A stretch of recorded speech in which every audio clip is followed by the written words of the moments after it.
Всем добрый день!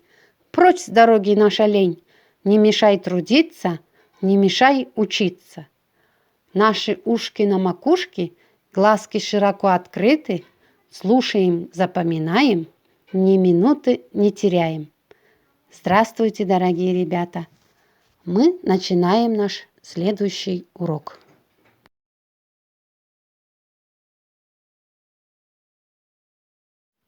Сегодня на уроке мы поговорим о любви.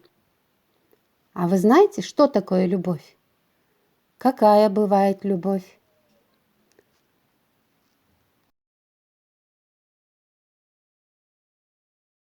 Правильно, любовь бывает разная. Любовь к родителям или наоборот, любовь родителей к своим детям, любовь к близким. Также бывает любовь к родине, когда мы любим свою родную землю. Любовь бывает между двумя людьми, которые нравятся друг другу. Любовь бывает к животным, к братьям нашим меньшим.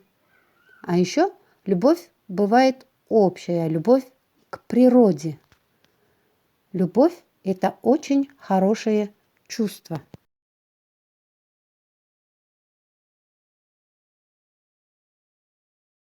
Что такое любовь, мы знаем. А знаете вы, что такое страх?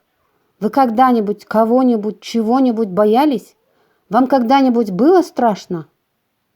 Да, страх – это неприятное ощущение, которое иногда придает силы.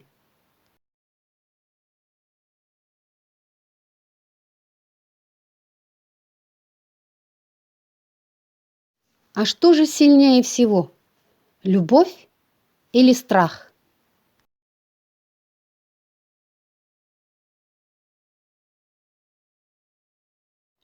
А узнать об этом нам поможет великий русский писатель Иван Сергеевич Тургенев. Его рассказ называется «Воробей». Это тема нашего сегодняшнего урока.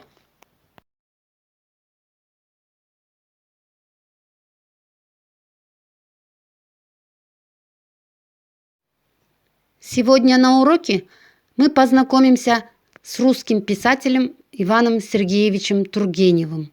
Познакомимся с его произведением «Воробей». Обогатим свой словарный запас и научимся еще больше любить своих близких.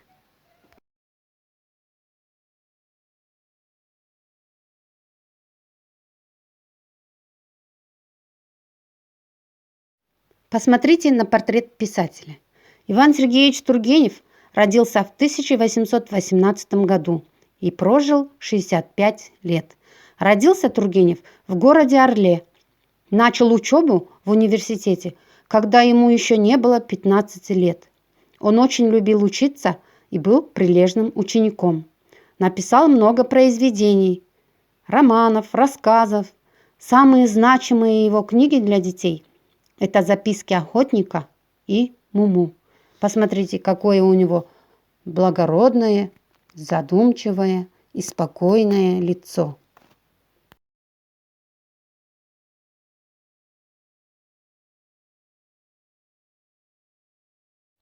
С писателем мы познакомились. А знаете ли вы, кто такой воробей?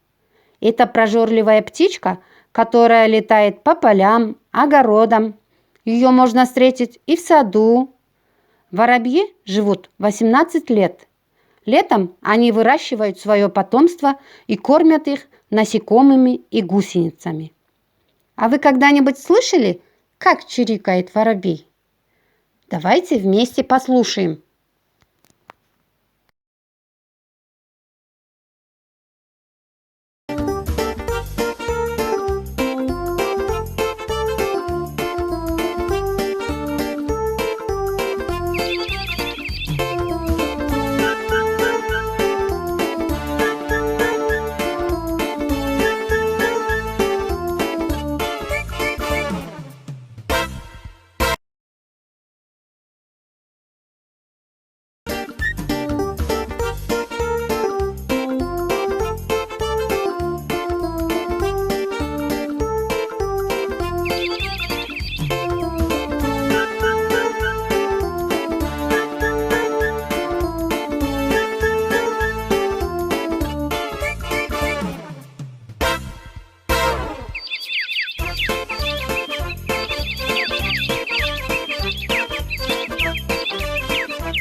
Прежде чем познакомимся с рассказом, я хочу познакомить вас с новыми словами, которые встретятся вам в этом рассказе. Аллея сада – это дорога с рядами деревьев, посаженными по обеим ее сторонам. Зачуяв дичь – это значит распознать чутьем, почувствовать носом. Детище – это то же, что и ребенок, то есть маленький, да, сын или дочка, это устаревшее слово.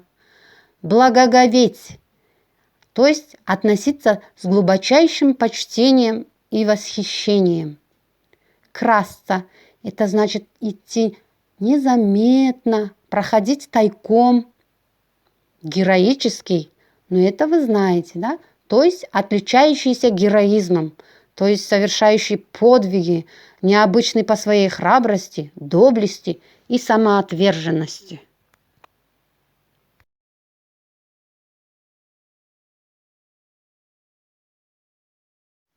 Сядьте поближе к экрану и приготовьтесь внимательно слушать.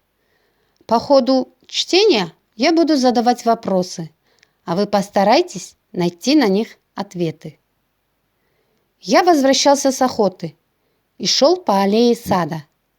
Собака бежала впереди меня. Вдруг она уменьшила свои шаги и начала красться. Как вы думаете, кого или что она увидела?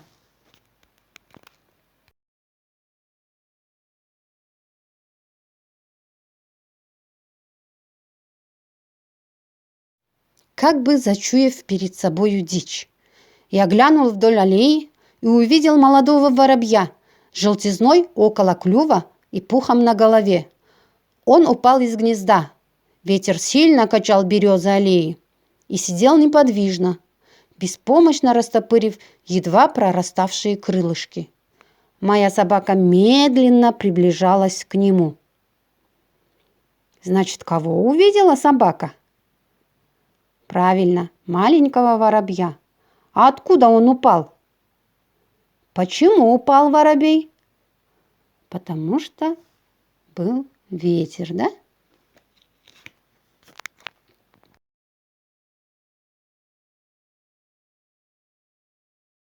Как вдруг, сорвавшись с близкого дерева, старый черногрудый воробей камнем упал перед самой ее мордой и весь взъерошенный, искаженный, с отчаянным и жалким писком прыгнул раза два в направлении зубастой раскрытой пасти. Кто прыгнул к собаке? Почему воробей прыгнул, хотя собака была большая? Как вы думаете?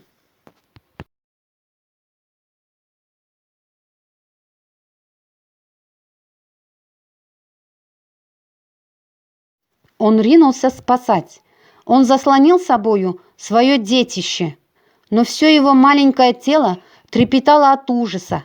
Голосок одичал и охрип. Он замирал, он жертвовал собою. Каким громадным чудовищем должна была казаться собака. И все-таки он не мог усидеть на своей высокой, безопасной ветке.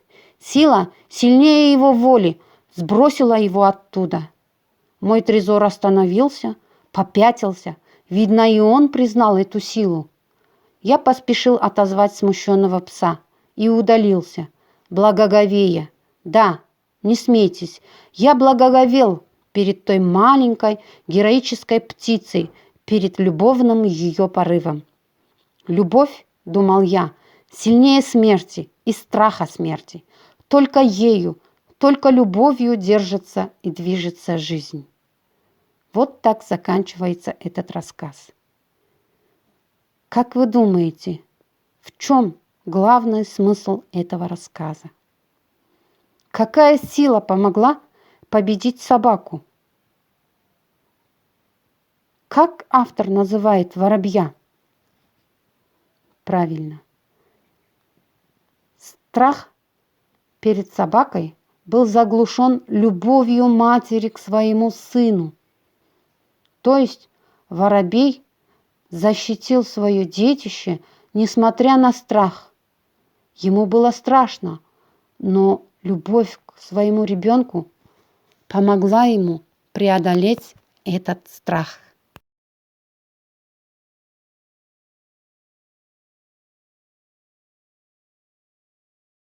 А сейчас послушаем этот рассказ от начала до конца еще раз.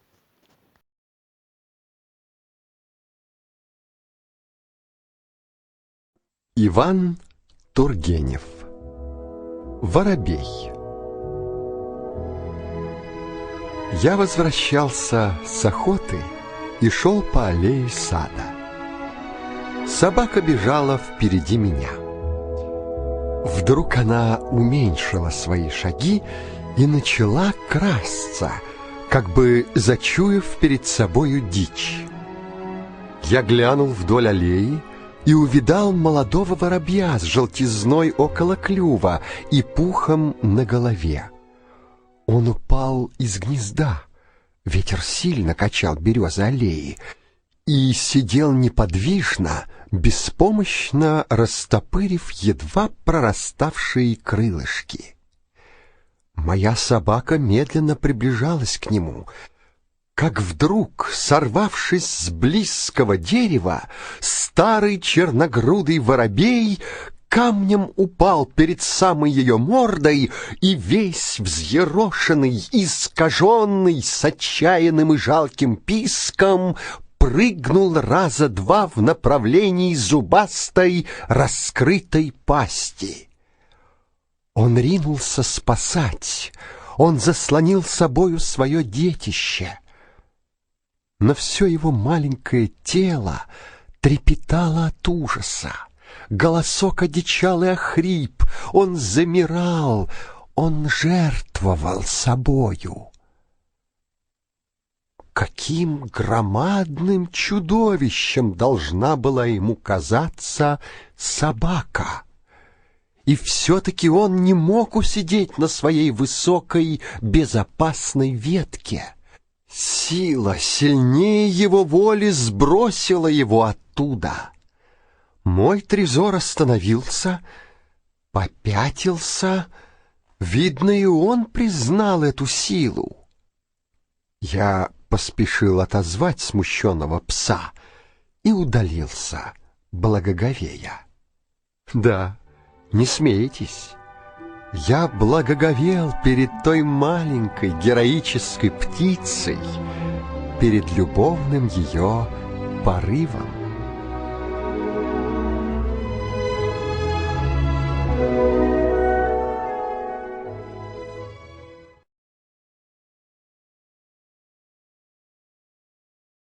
А теперь посмотрите на экран. Давайте прочитаем кластер о воробье. Каким же был этот воробей?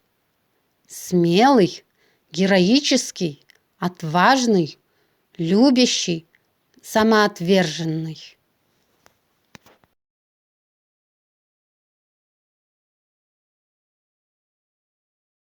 А каким же был трезор, собака охотника? Он был удивленный, нерешительный, смущенный, осторожный.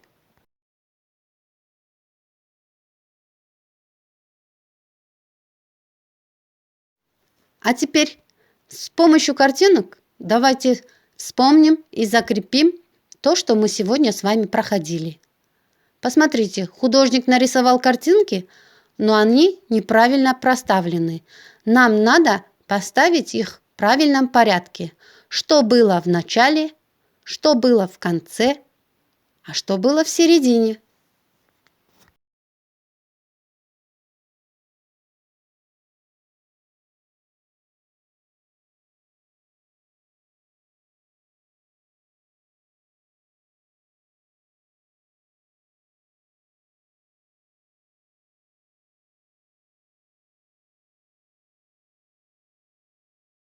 Вот что у меня получилось. Надеюсь, у вас тоже так же получилось, да? Первая картина – это когда охотник идет с собакой на охоту. Вторая картина – когда воробей упал из гнезда. Третья картина – собака заметила маленького воробья. Четвертая картина – большой старый воробей прыгнул на защиту своего дитя. 5-я картина.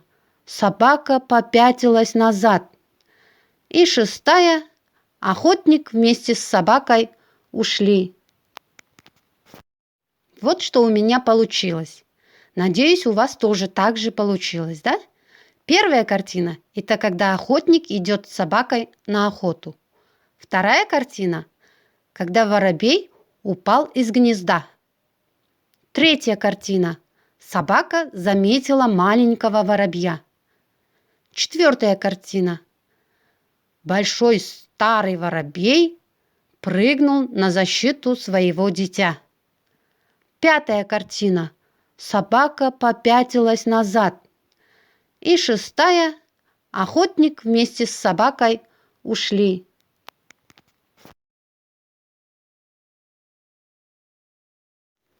Итак, вернемся к нашему вопросу.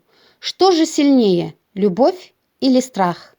Да, любовь оказывается сильнее даже страха смерти. В этой жизни все держится на любви. Тот, кто любит, бывает счастлив и делает счастливым других. А кроме материнской любви, чему научил нас этот рассказ? Правильно, еще и он научил нас беречь птиц, охранять природу, любить все прекрасное.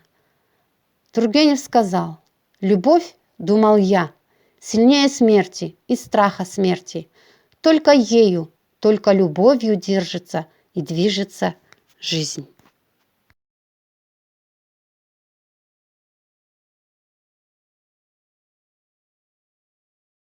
Вот и закончился наш урок. А что вы из этого урока взяли для себя? Ответьте, продолжите эти предложения. Я узнал, я научился, мне понравилось мое настроение.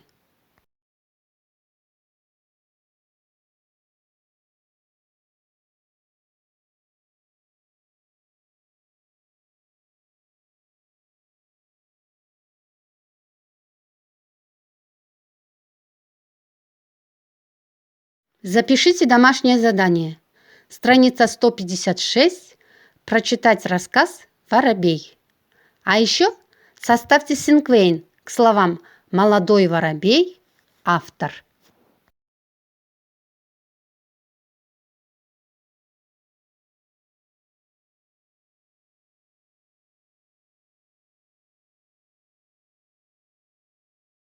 До свидания, ребята. Спасибо за внимание.